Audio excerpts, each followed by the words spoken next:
everybody. Welcome back to the RFL podcast. And well, we are in playoff season now. The wildcard games have been decided, and we are now in full swing. And with the divisional games coming up, I'll try and break this all down a little bit, talk about some of the results, possible matchups, and what fun things we have to look forward to in the playoffs. Is of course Wobbegong. Wobbegong, you are invested in this because you are one of the divisional games. How's your nerves right now?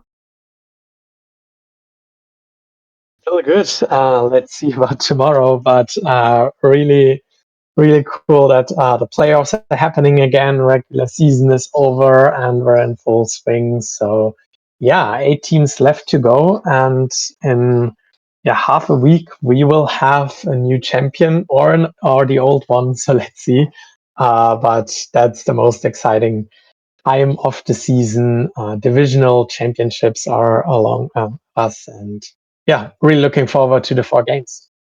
Yeah, absolutely. And before we break down those games coming up, I think we need to talk a bit about the wildcard results, because that kind of happened between us talking about playoff possibilities and the actual divisional games.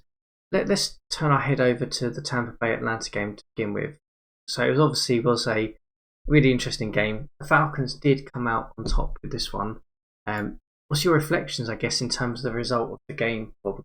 Did you kind of see it, the Falcons snipping this one, or did you see Tampa kind of coming away in the end? Yeah, I mean, after the last few weeks, it seemed like the Falcons might be the favorite here. The Buccaneers looked strong for most of the year. We talked about them a lot, and they've been favorites to win the NFC Central for a while. And then 4 losses in the last 4 games, one of them against Atlanta. So week 15, they already played each other and they lost 24-37, now lost 20-34.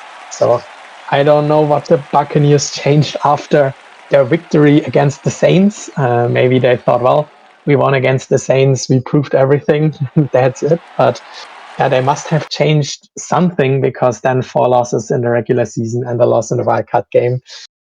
Yeah, it's sad to see the Buccaneers. They've been such a great team. Sad to see them already out of the playoffs, but the Falcons deserve the victory. And on the other hand, the Falcons really, really interesting.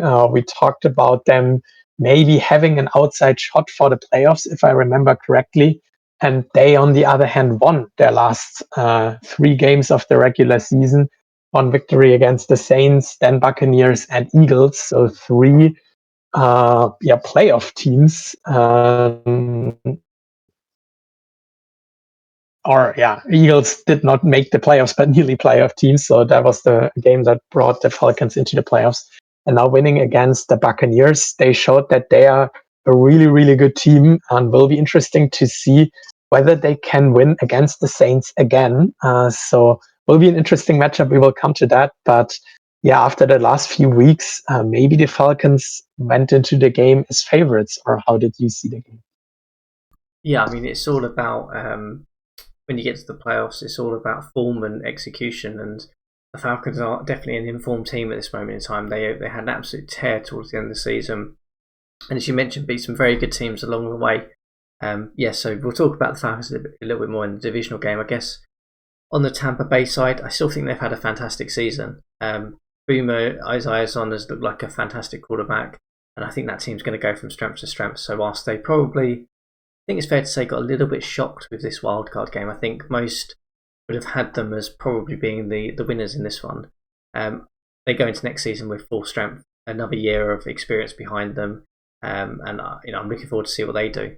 But let's jump over to the other wildcard game and talk a little bit about the Cincinnati-Miami game, which, as I go back, hang on, if I go to here, you'll see that the Cincinnati Bengals came out on top in quite a close, tight, defensive style game, with an amazing fourth quarter comeback while we're gone.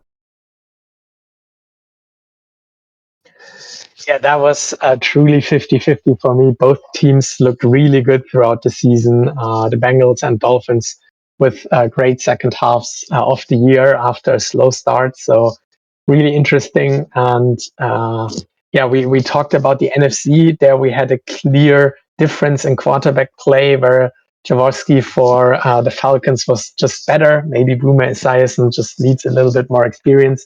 Here we had a second-year quarterback in Dan Marino who already played really, really good against a very experienced Steve DeBerg. But as you said, defenses on both sides have been the deciding factor, and not turnovers. So both teams without any turnovers, but also both teams with good defensive performances. And I think if you would play Bengals against Dolphins 10 times, I think both teams would win 5 times. Was really close. And the Bengals, who proved to be a very, very good team the last years, came here on top of it. I think, yeah, defenses won the game.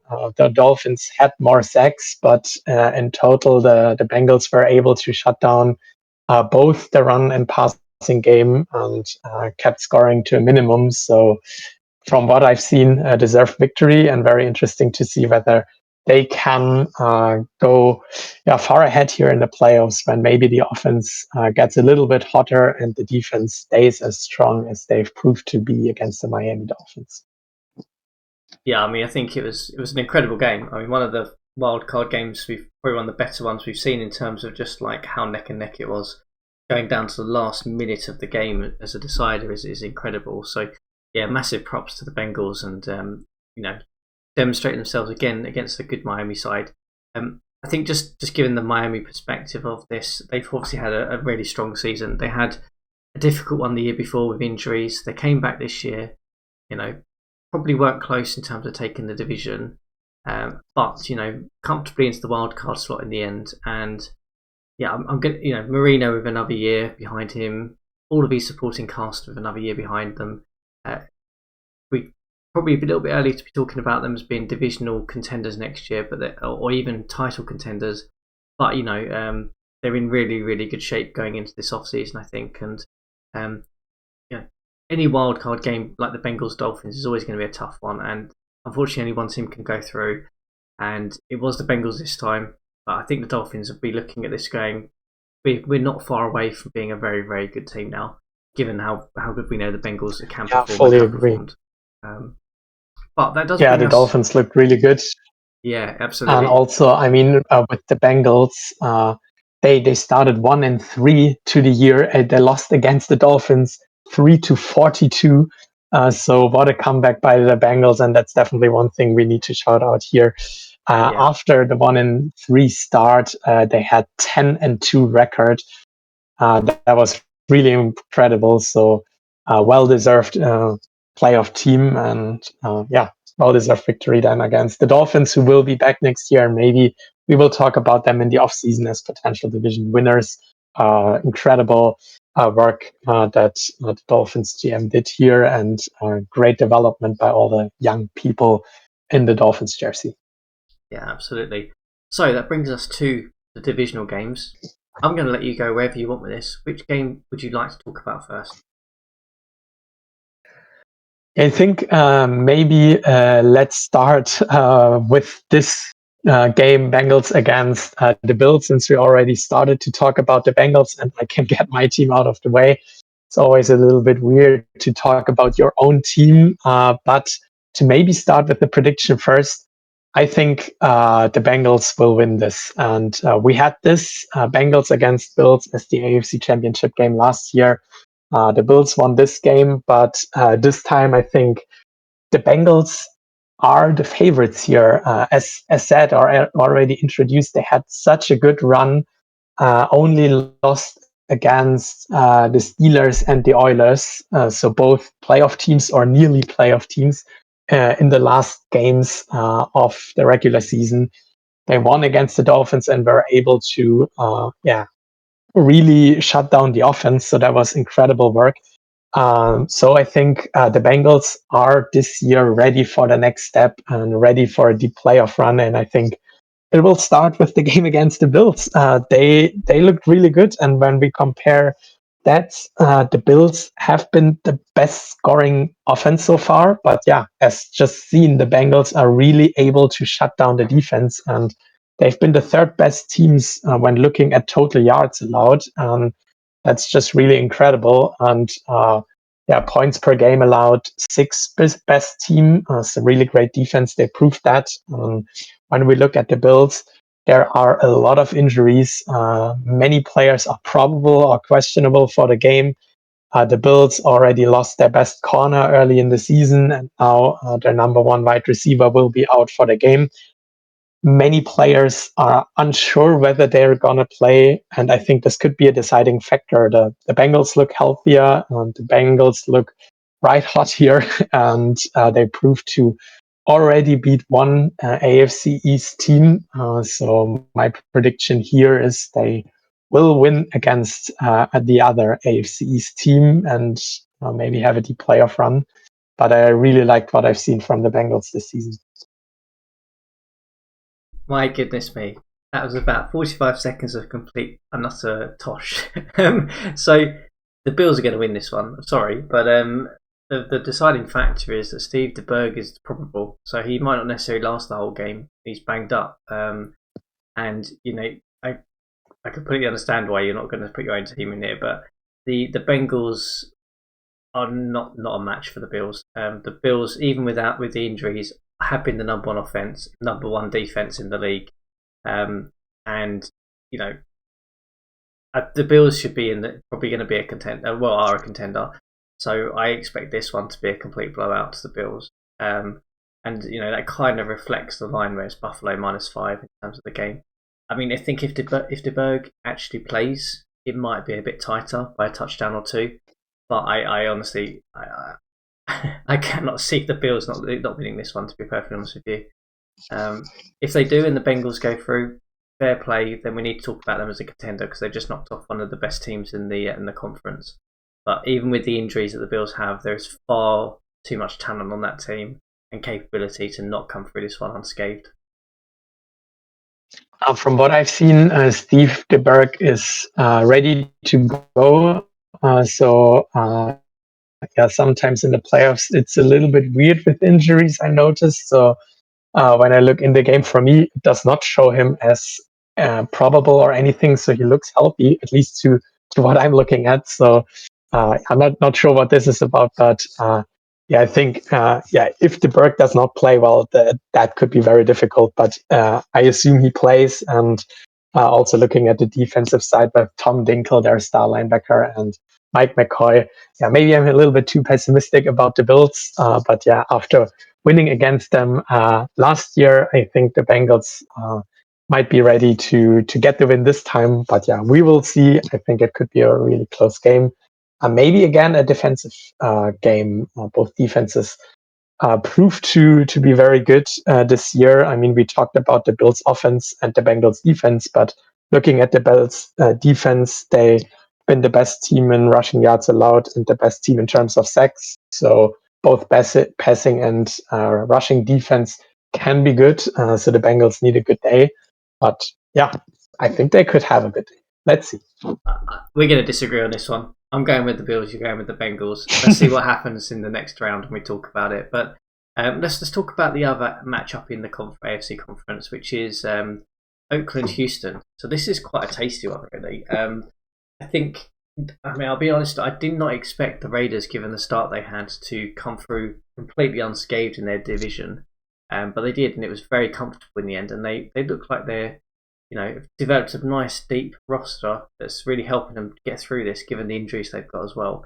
Likewise, the Oilers have had a really tough set of games, but they have come through as one of the best offenses in the league, with the likes of Dan Foots and co kind of leading the charge there. The game has it as Houston winning this by 5 on the line, but this is one I could see going either way, to be honest with you. How do you see this one playing out? The Raiders have not lost since week 10. And since week 11, Cliff Stout has been the unquestioned starter. I think he got traded in week 8 or something like that. Got injured in week 9 and did not play in week 10 or something like that. But he played through all the games where the Raiders did not lose. And what's really interesting here that this is another rematch. So in week 3, the Oilers won against the Raiders 28-17. 8-3. And the Raiders have been 0-3 at this point, so similar to the Bengals, a slow start. But they still need to figure out their strategy and different quarterback. I think Cliff Stout might be a game changer here.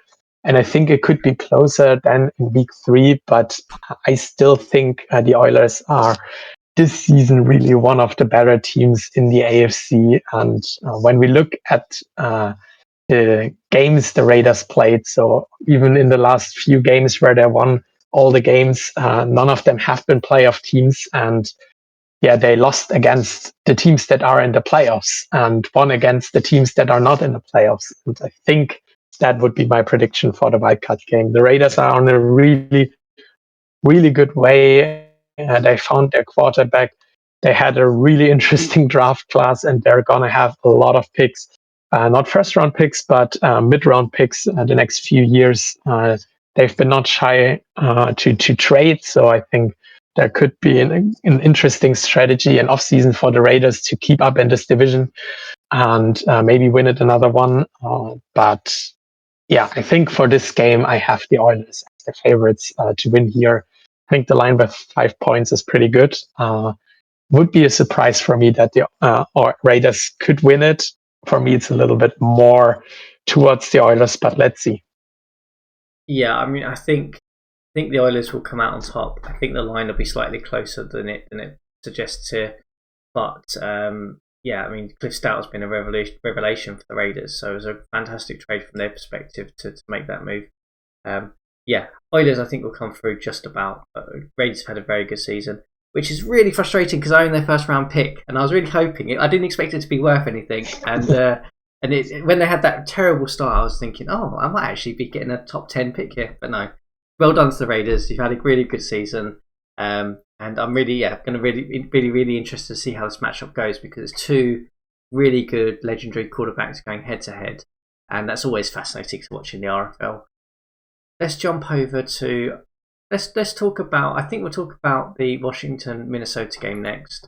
And we'll leave the champs till the end and give them a bit of airtime. So, I mean, yeah, the Redskins we've talked about relentlessly on this podcast for a long time now, and how they've taken the division by storm. Some of the elite players that they drafted, like Jim Kelly and stuff, are really starting to come to the forefront now, and they're up against what could arguably be called the old guard of the Minnesota Vikings, who got themselves back in sort of playoffs this year, and going to be really interesting this one. I think. When you look at this, it's going to be a case of a defensive matchup against defensive matchup. They are two of the better defensive teams in the league. I think this one is going to be decided by plus or minus 3 points. I think they're both talent-wise very similar, actually capability-wise very similar, and their game plans are very similar as well. So I think it's going to be a really, really close one, despite some of the injuries that the Vikings have got coming into this. Yeah, I agree. So if I had to pick one game to watch, this would be it. And I think one reason is also because we're looking at two teams that have not won the RFL Super Bowl so far. In every other divisional game, we have 1 or 2 time champion. And I think here it's really nice to see that either the Vikings or the Redskins will have the chance to prove themselves in the NFC Championship game to maybe get into the Super Bowl. And yeah, I was someone who doubted the Redskins. I'm pretty sure in the last podcast I talked about the Eagles maybe winning the division or the Cardinals. And well, we are here now looking at the Redskins, and their future is also very bright. I mean, we're talking about playoffs, but looking at their draft picks, they have 2 first-round picks, 2 second-round picks, 3 third-round picks. So the Redskins have built a really, really interesting team here over the last couple of years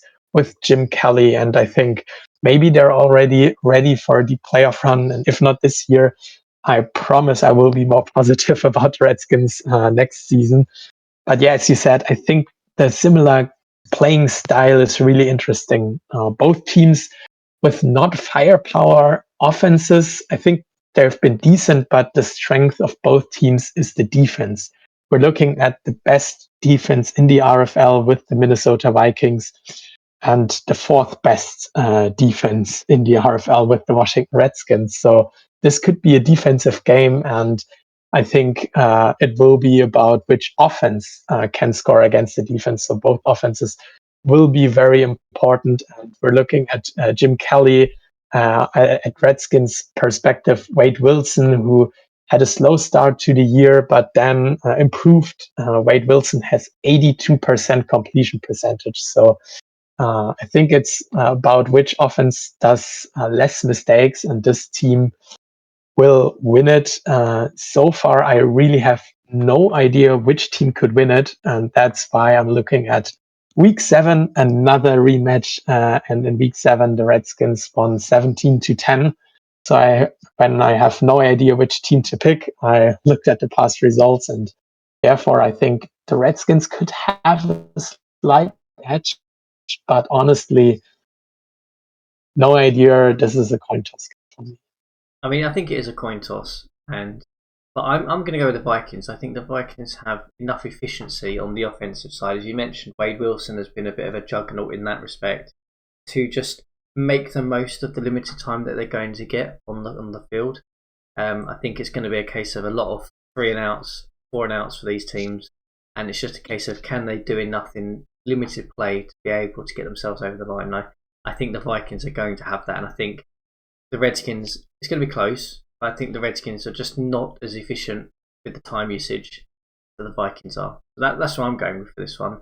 But I'm high on the Redskins. I think they're on the upward trajectory now. I think they could be a really, really interesting candidate for us to talk about in the off season, given their draft pick options and who they already have on board. So going to be interesting. Yeah, this is the game to watch. I agree with you. Of all of the divisional games, the one I would watch if it was on television or on a league pass or something, this is the game I would watch, because it's just got 2 really, really interesting teams that could make it a really, really close game. But that brings us to our last game, which is, of course, the defending champs, who have announced this week that their general manager and owner, VG, is going over to Green Bay. He's decided he's going to transfer his talents across there, and we'll talk about that probably in the off season. And I'm sure Green Bay will be incredibly active and excited to get him. But he's still got to get the Saints over the line here, and leave that legacy, hopefully with a championship.